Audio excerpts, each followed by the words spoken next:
What is up, everybody? It is National Signing Day, and it does not matter how hard you prepare or how organized you get.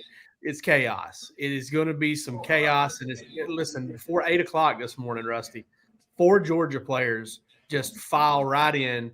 And I think we just got a fifth, maybe. I mean, there's a lot going on here.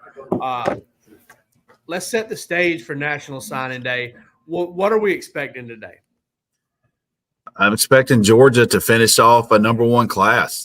This thing starts in June. Obviously, the July month, they've had some of the things that DeMello Jones is just in, by the way, one of the top players from Swainsboro. Saw him in the state championship last week and thought he was fantastic. But listen, we can get to it if you want to. We don't expect any kind of surprises with the commitment list and the verbal commitment list. Kids are already on campus. If you're wanting to watch news today about Georgia, you're watching at 1 o'clock for KJ Bolden, who I believe now may not be the number one player in the state or number 2 player in the state, according to who you look at. But KJ Bolden at Buford sounds like there's a big decision to make here at 1 o'clock. And you had an update on that this morning. Basically, what you're hearing on that's for our DawgsHQ subscribers. And if you're not one, be one, because we want you. We want you bad, real bad. But listen, Rusty, I was talking about it this morning.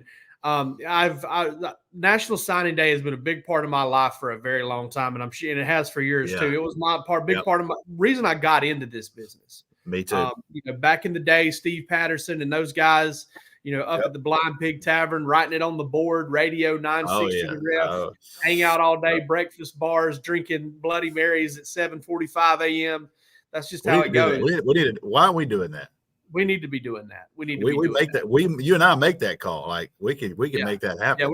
Yeah, it's in the works. We're going to work something out. We're bottomless. We've earned that. We've earned that. Make that happen. Yeah, Rusty's more of a mimosa guy, but we'll get him on some mimosas. I can't handle mimosas. They give me heartburn. We need them to sponsor. They sponsor Travis Hunter. You can sponsor us. We're from Georgia too. That's right. That's right. But listen, so it's just. Whether it's newsy or not, it's fun. It's so fun because you get to see these guys, and it's even funner now than it's ever been because you're not having to hunt and peck and see who signed. They just announce it for you on Twitter. And Rusty, thus far, Chauncey Bowens was number 1 coming in this morning.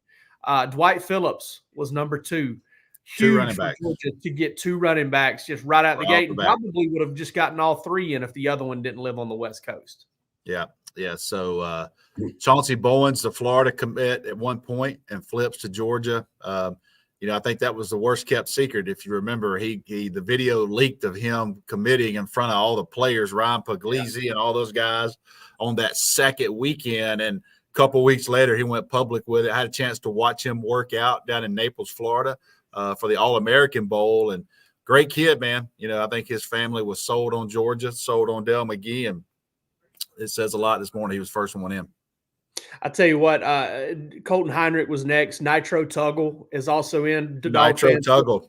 We're worried about that one. Okay. I don't know that Georgia fans ever had a ton to worry about there. It seemed like he really wanted to take some visits, but then was kind of like, I don't know. But listen, top 100 player in the country overall. He'll be on campus. I think he'll be on campus tomorrow evening. Okay. To officially. Yeah, they don't wrap. I was looking at their school calendar up at Northwood in South Bend, Indiana, where he goes to high school. They don't actually finish up with classes until tomorrow. Yeah. So they actually go a little late and then go back a little late. But and then also I'm hearing right now, just following our guys. Listen, Jake Roos, Jeremy Johnson, Palmer Thomas doing a phenomenal job for us. DeMello Jones and Jordan Thomas are also in. So 2 more massive ones. So Georgia's getting a lot of the heavy lifting out of the way, Rusty. And I will say this, though, if we want to look back for just a moment, obviously Mark Richt didn't get Georgia over the hump. Obviously Mark Richt didn't recruit to the level of Kirby Smart. But do you kind of miss just a little bit of going into National Signing Day and just wondering who are they going to sign that we never heard of? I don't. I'm on this side of it. I'm on this side of the fence. Oh man, Eric. you sit here and you're like, what are they going to do? And on this side of the fence, you don't want any of that. You kind of want to know either this kid's going to Georgia or he's not. One of the all-time threads, and somebody will bring it up today, one of the all-timers was when Georgia re-signed Stetson Bennett. And all time. I was an all-timer, man. I came back on the board where we were at 24/7 at the time. I pulled over. I'll never forget. It's storming. I mean, it is pissing buckets now. Yes, it is 100%. Yeah, and I pulled over on I-75, and I go to I got a text message, and I said, "Look, Georgia's not done for the afternoon." And I'm telling you, by an hour later, Georgia fans had talked themselves into Garrison Hurst was coming back for his 4th year. Herschel Walker was coming back for his last year. And I remember when that story broke that Stetson Bennett was signing, and people came unglued on me on that board. And I thought, I didn't know the kid was going to win 2 national championships. All I said was Georgia wasn't done. And that news came down. People were so mad at me, but guess what? The kid won 2 national championships at Georgia, and he was starting quarterback in both those games. So never know, man. Had the Justin Fields backdrop to it too. You know, Justin Fields had just announced, I think, a couple days or just Dan Wolken, I guess, talking to Tom Mars and just broke that story a couple of days before. And you know, I think folks were really pissed about that. It ended up working out just fine for Georgia, as we all know. Man, you've said it before. I got my brain's kind of broke. I'm a little bit wrong. You know, I've got something wrong with me. I miss it. I do miss the. Oh my God! You are sick. You are sick. What is going to happen today? Yeah, it's just you know, the drama of it. It's fun. And listen, my first National Signing Day that I covered, I was in the trenches, and it was that Josh Harvey Clemens National Signing Day, and Woody Clemens, Woodrow grabbing the paperwork and hitting the road. You know, three sites, you know, had that little announcement the night before, and 3 different sites hired the same stringer down in Valdosta to cover the thing. It was unbelievable drama. That I'll never think about National Signing Day any other way. You know, obviously another one got me was the Terry Godwin one. You know, like Terry Godwin, I'm solid. As long as I'm committed, I'm solid. You know, Chad Simmons broke that on his show. That Chad Simmons was the old TV show. And Chad told me that entire day, see, Terry hadn't signed with Georgia. So Georgia was in panic mode, thinking that Auburn had him. Auburn didn't know, he didn't sign, and they wouldn't tell Chad. And right when they came back from commercial break, they pulled up the shirts, and they all had Georgia shirts. So Chad didn't know until right there at the end either. So it was that was a wild one to cover for sure. But I go back to the wild day, because that was Roquan Smith earlier that day. One of the biggest ones, kind of, I think we all probably remember, was Marcus Stroud.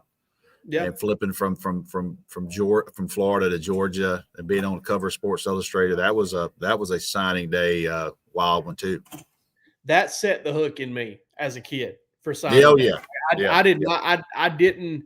There was not a signing day after that I didn't find a way to cover it. And shout out to Paul Daniel, my high school principal. When I was a senior in high school, he gave me a walkie-talkie. He put me in front of the computer in his office, and he said, "I need updates as the letters of intent come in." And I did it my senior year of high school. I believe that was Rick's first class. So my daughter, Kaylee, everyone knows she's in the industry now. And so 2010, which was the dream team, she was 10 years old. And it's a true story. Honest to God, she'll back me up. I had to send her to school as a 10-year-old with one of those little prepaid phones in her backpack. A burner. And she had a burner. And I had to text her when Isaiah Crowell made his decision, because she needed to know where the cat was going. And she was in 5th grade. And you want to know if it's in her blood? Let me tell you something. It's in her blood, because I had to send her to school with a phone in the 5th grade so I could text her where Isaiah Crowell was going. So been some wild signing days, man. Absolutely. And as you said, we're not expecting any of that. We're not expecting kind of any of that from Georgia's end. Think about what you just said. This is number one class. If we were expecting it, it wouldn't be a surprise. It's the number one class in the country. Yeah.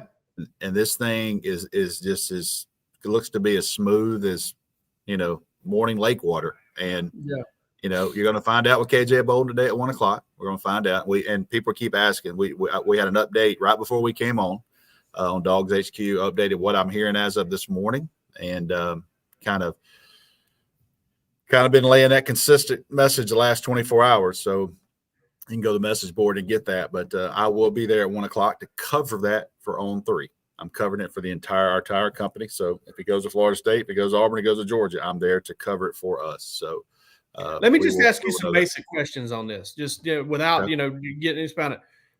Is Georgia really in it, Rusty? Is Georgia really in this at this late hour? As crazy as it sounds, they really are. And I know that statement is like, I know people, because I went there on August the 5th, and I thought he was going to Georgia. The Georgia staff felt good. And I can tell you right now that KJ Bolden, if he doesn't go to Georgia, I can say with confidence that dude loves Kirby Smart. That dude loves some Kirby Smart. And I'm telling you now, Kirby Smart has personally been involved with this one since he was a freshman. 100% since he was a freshman. And I've maintained on DawgsHQ, there's a person in his circle that wants him at Georgia. That person wanted him at Georgia on August 5th. That didn't work. So we'll see today. But there's a lot of connection with Georgia and KJ Bolden. But I can assure you, I've had many conversations with KJ Bolden for 4 years. I can tell you right now, that dude is a massive Kirby Smart fan. A little secondhand info here, but I'm going to share it because it's totally innocuous, whether it's 100% true or not, and it's not a big impactful thing. But I was told there's a little bit of a, like I said, secondhand rumor out there that KJ, that Kirby Smart interaction with Caleb Downs after the SEC championship game. I had somebody that I trust that saw that hug, that saw that kind of interaction between those two after that. That KJ took note of that. And that was something that kind of he was like, man, that's the guy right there, So if there's a lot that's going to go into this if Georgia's able to land KJ Bolden, but stuff like that and stuff like the fact that Kirby and Will Muschamp and even Fran Brown for the longest time, now that he's still on to Syracuse, but they never stopped, Rusty, and the fans wanted them to. Never gave up. Yeah, the hardcore fans that we deal with every day, they wanted them to give up. The fans on these in the comments wanted them to give up. That's just not the way it works, guys. We're just going to stay on it, and they did. So August, we'll finish it up with KJ Bolden, but August the 5th, he commits to Florida State. I'm there. It's crazy. It's an unbelievable ceremony now, I'll be honest with you. So then you go on August the 6th, and his first message to us was, I already talked to Kirby Smart this morning. You know what I mean? And so you kind of know that at the end, we were like, look, I've been doing this long enough to know that thing wasn't over. Now, he might stick with Florida State, but I've been doing long enough to know that thing wasn't over that day. And it wasn't over. We're not going to find out till today what the final decision was. But, at that point, Florida State had got, basically, Jake, for lack of a better term, all it did August 5th was kind of name the leader. You know what I mean? Like, they're the team way out in front. Hell, Rusty, that's all it ever does. That's all. It's correct until they sign today. So KJ Bolden, wherever he ends up, man, it's a hell of a player. This guy is super fast, super instinctive. He's just a playmaker, man. I mean, this is a guy that I don't say about many, but KJ Bolden could play both ways. If he ended up at Auburn, if he ended up at Florida State, or he ended up at Georgia, all those schools could say, hey, this guy can help us. We put a package in for this guy because he's just a damn playmaker, man. 3 things before we let you go. Number 1, no, we do not know the numbers and how they're all going to work out. We never do. Number 2, Montego Powers will not be signing with Georgia today. We've got that on good authority. And number 3, Dylan Raiola will not be flipping back to Georgia from Nebraska. That's a done deal. So all of that's in the books. We're going to be back with you at 11:30. Me and my man Jake Roos will be back on here to give you guys a mid-morning update. And who knows if something else happens today, if maybe Georgia gets KJ Bolden, we'll be back again to talk about that. But for if you see me again today on here on YouTube Live, this has probably been a really good day for Georgia. Absolutely. Y'all gonna handle the rest. I'm kind of gonna handle emergencies. So hey, hit like and subscribe. Come on over to DawgsHQ. We got a central going on there. We got a lot of discussion going on there. It's going to be a fun day. So come check us out, and we'll see you guys again at 11:30.